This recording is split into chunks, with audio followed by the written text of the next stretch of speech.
ওখানে এত জামা কাপড় কার গো?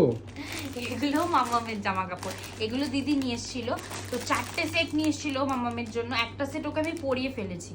আর এই যে 3টে সেট আছে, এগুলো ওর পুজোর জন্য নিয়ে এসেছিল। ওরই তো বাজার এখন থেকে ওরই এতগুলো বাজার, জামা এখন কাপড়। থেকেই এতগুলো এখানে জামা ওর কাপড় দিদিভাই হয়েছে। এই জামা কাপড়গুলো এনেছে, ওইগুলো ওর পিসি এনে দিয়েছে। হ্যাঁ, তো ড্রেসগুলো তোমাদের সাথে দেখাই যে কেমন হয়েছে, অবশ্যই জানাবে তোমরা।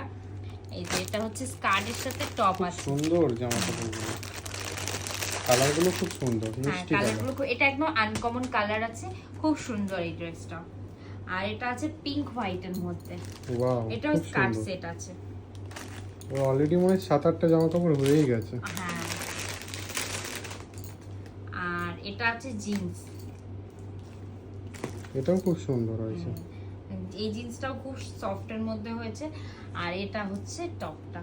এইদিকে মহারানী ঘুমাচ্ছে আর ওর মহারানী জামা ঘুমাচ্ছে, এদিকে আমরা এদিকে জামা কাপড়গুলো দেখছি। আনবক্সিং হচ্ছে, আর দেখা একটা হচ্ছে। যেটা ছিল মাম্মামের, সেটা ফ্রক ছিল, সেটা আমি মাম্মামকে পরিয়েছিলাম সেদিনকে, একটু বেরিয়েছিলাম আমরা।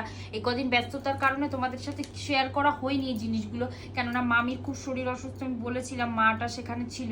এবার মাম্মাম এত জ্বালাতন করে যে আমি যে খুলেও নিজে দেখবো সেটাও করা হয়নি। তো এই যে এখন জাস্ট আমি বসে দেখলাম, যেহেতু পরে যদি আমি চেঞ্জ করতে যাই, চেঞ্জ তো হবে না, মাম্মামের সাইজে আছে কিনা দিদি বললো আর সোনা বললো দেখে নিতে, ওর জন্য আমি এখন বসে এগুলো দেখে নিচ্ছি। মাম্মাম আগে ঘুমিয়ে থেকে পড়েছে দেখে নেবো ভালো, যদি না হয় পাল্টে না আনা হলে যাবে। পরে সমস্যা হবে। একটু বড় থাকলে অসুবিধা নেই, কিন্তু ছোট হলে তো পড়তে পারবে না, তাই দেখে নিলাম। তো মাম্মামের ড্রেসগুলো কেমন হলো তোমরা কিন্তু কমেন্ট করতে ভুলো না, কমেন্টে অবশ্যই জানিও।